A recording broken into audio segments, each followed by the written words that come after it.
sensor MAF, Mass Airflow, yaitu sensor yang mengukur aliran udara. Sensor ini berfungsi mengukur jumlah dan kepadatan udara yang masuk ke dalam mesin.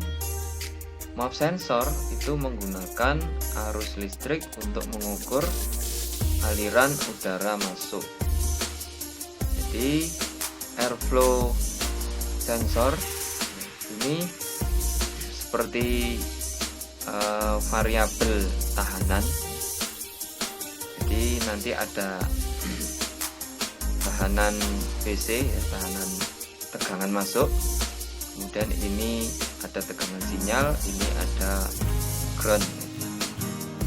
Semakin banyak udara yang masuk dan kepadatannya tinggi, maka tahanannya ini akan semakin besar yang dikonversikan nanti dengan dalam bentuk tegangan yang dikirim ke ECM ataupun ke ECU. Posisinya ini di saluran udara masuk. Saluran udara masuk. Ada pinnya, jumlahnya ada 5 ya. Ini pin tegangan, kemudian ini sinyal, ini ground, ini ngarahnya ke satunya juga ke pompa.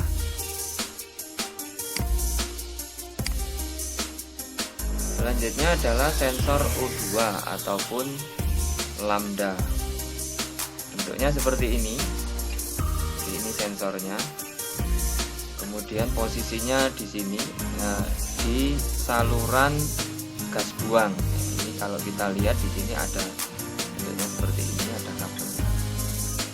Fungsi sensor oksigen adalah untuk mendeteksi jumlah oksigen dalam gas buang dan mengirim sinyal ke unit kontrol mesin ataupun ke ECM.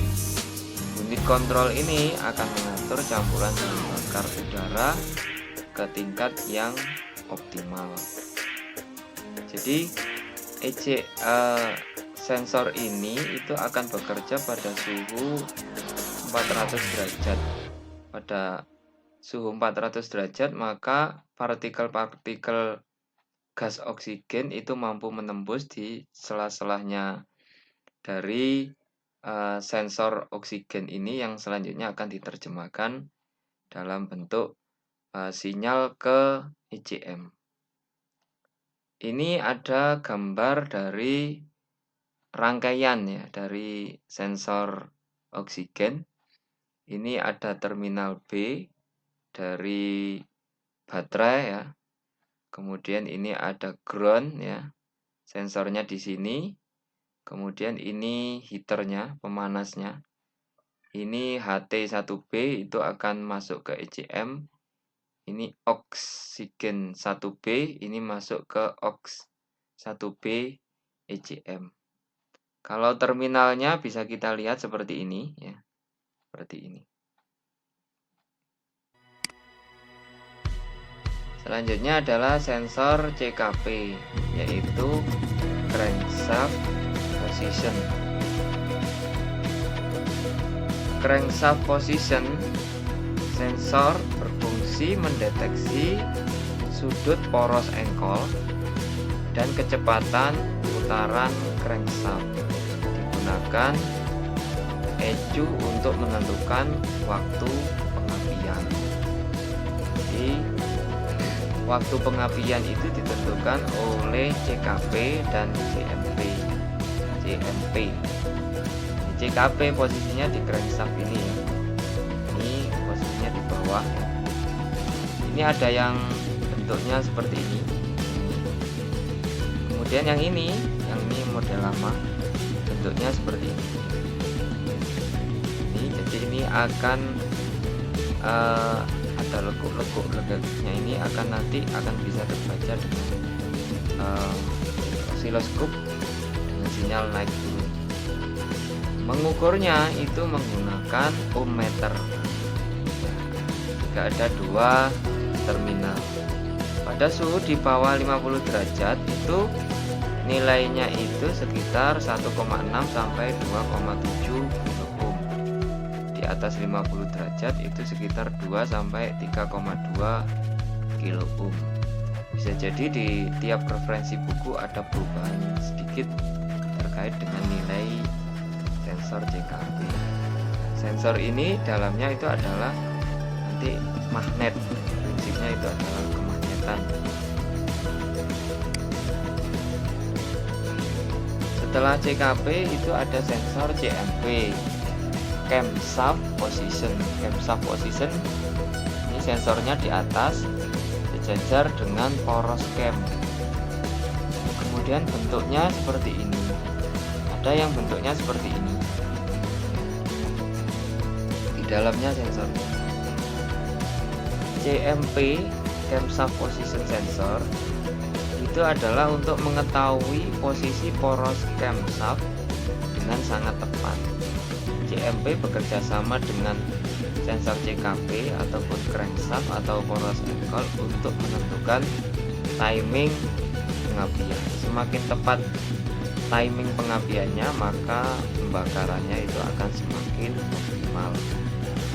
Jika dilihat dari rangkaiannya, ini ada ignition switch, ini sensor CMP-nya, ini ada jalur baterai, dan ini ada ground, ini ada sensor yang dikirim, sinyal yang dikirim ke ECU. Bentuknya nanti camshaft itu terhadap poros cam itu, ini poros cam, ini adalah signal rotornya. Ketika dia dekat maka dia akan high, ketika dia teguk bawah dia akan turun. Seperti ini cara kerja sinyal yang akan terbaca di di osiloskop seperti ini ya. Kalau terminalnya ada 3 ini ya, B, kemudian BW sama ground. Kemudian sensor knocking. Sensor knocking posisinya di blok silinder ya. Ya, di sini kan nanti blok ini kan terjadinya di dalamnya kan ada piston dan ada ruang bakar ya. Sensor knocking berfungsi untuk mendeteksi ketukan atau getaran tidak normal yang terjadi akibat waktu pembakaran yang tidak sesuai selama mesin beroperasi. Ya, ketika pembakarannya tidak sesuai, maka akan terjadi knocking. Bentuknya adalah getaran. Ya. Sensornya seperti ini. Ini sensor knocking ataupun seperti ini. Ya. Sensor ini bisa diukur dengan ohmmeter. Cara kerjanya yaitu mengubah getaran menjadi sinyal listrik, yang mana kemudian sinyal itu akan dikirim ke komputer atau ke ECU untuk memperbaiki waktu pengapian. Selanjutnya kita akan membahas tentang aktuator. Yang pertama adalah ini injektor. Injektor merupakan nozzle elektromagnet yang akan menginjeksikan bahan bakar sesuai dengan sinyal dari ECU. Injektor dipasang melalui insulator ke intake manifold atau cylinder head dekat lubang pemasukan intake pot. Ya, ini bentuk injektornya. Kemudian ini bagian-bagiannya. Ini lubang penyemprotan. Kemudian ini adalah batang katup jarumnya. Ini magnetnya. Ya, kemudian ini pegasnya untuk mengembalikan ya. Jadi ini prinsipnya, ketika magnet bekerja maka spring ini akan akan terdorong ke belakang. Kemudian ketika magnetnya hilang dia akan maju lagi menutup. Jadi prinsipnya membuka dan menutup ini yang dilakukan oleh magnet dan spring atau pegas. Ini saluran bahan bakar. Pengukurannya menggunakan ohmmeter ya, pada suhu 20 derajat Celcius itu nilainya sekitar 11,6 sampai 12,4 ohm. Pengukuran tahanan injektor itu dilakukan dengan ohmmeter untuk mengetahui adanya perubahan nilai tahanan. Jadi apakah nilai tahanan tiap injektor itu berbeda ya. Atau bisa jadi tahanan pada injektor itu putus sehingga tidak bisa terjadi medan magnet ataupun kemagnetan listrik atau short atau konslet ya. Maka ini perlu dicek dengan avometer. Selanjutnya mengukur durasi injeksi. Pengukuran durasi injeksi dapat dilakukan dengan osiloskop. Bentuknya seperti ini. Ya, injeksi durasi 2 milisecond ya. 2 milisecond. Atau menggunakan scan tool. Jika di scan tool ini pengukuran injeksi menggunakan scanner masuk ke current data. Lihat data injeksi timing. Jadi kalau kita masuk ke scan tool itu dibaca di current data. Ada injeksi timing itu nilainya sekitar ini 1,5 atau sampai 2. Seperti itu. Ini pada scan tool, ini pada osiloskop. Selanjutnya, aktuator yang lain adalah koil pengapian. Koil pengapian itu berfungsi merubah tegangan tinggi dari 12 volt ke ribuan volt. Terdiri dari kumparan primer dan kumparan sekunder. Jadi koil itu semuanya ada primernya, ada sekundernya. Ada koil yang biasa dan ada yang dilengkapi dengan ignitor. Nah, ini koil yang biasa, ini biasanya pada sistem pengapian konvensional dengan karburator. Ya. Kemudian ini koil yang ada pada EV ataupun pada EMS, ya, sistem EMS. Ini ada yang bentuknya grup, ini isinya 4 koil, ya.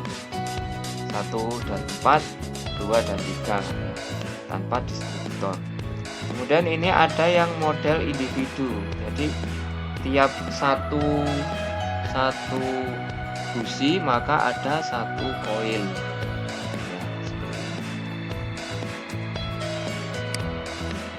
Berikutnya pengukuran saat pengapian. Pengukuran pada saat pengapian atau timing light, cara yang bisa dilakukan mengikuti buku manual. Ya. Ini bisa dilakukan dengan timing digital ataupun timing light ya. Ini untuk yang sistem lama. Kalau yang pada sistem EMS kita bisa baca di scanner, kita masuk ke current data. Lihat ignition advance, ini pengukuran pengapiannya sekitar 2,5 ya, degree ya. Sudutnya sekitar 2,5 ya. Ignition advance ya. Jadi di scanner ini, di current data itu kita bisa baca data-data yang lainnya. Selanjutnya aktuator yang lain adalah katup ISC, yaitu idle speed control. Ada beberapa model katup ISC. Yang pertama adalah model katup on off. Ini bisa dipelajari lebih lanjut. Yang kedua ini adalah model rotary, jadi ini putar ya, rotary. Kemudian ISC itu ada yang modelnya juga motor stepper. Jadi di dalamnya ini ada motor step, ya, dia akan maju mundur ya. Motor step ya. Kemudian juga ada yang model pengaturan katup pegas. Nah, ini ada pegasnya ya. Di sini ada pengaturan katupnya. Ini untuk katup ISC ya. Kemudian berikutnya aktuatornya adalah pompa BBM. Ini ada gambar pompa BBM ya.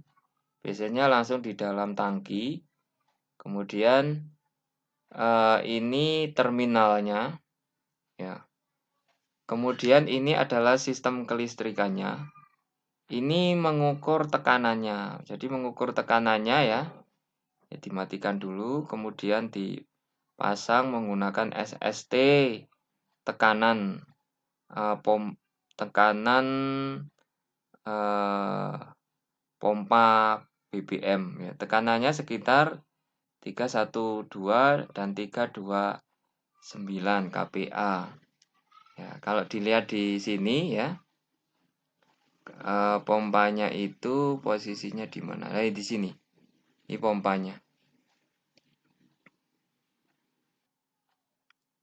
Demikianlah pembahasan tentang sensor dan aktuator pada sistem EMS. Semoga bermanfaat. Terima kasih.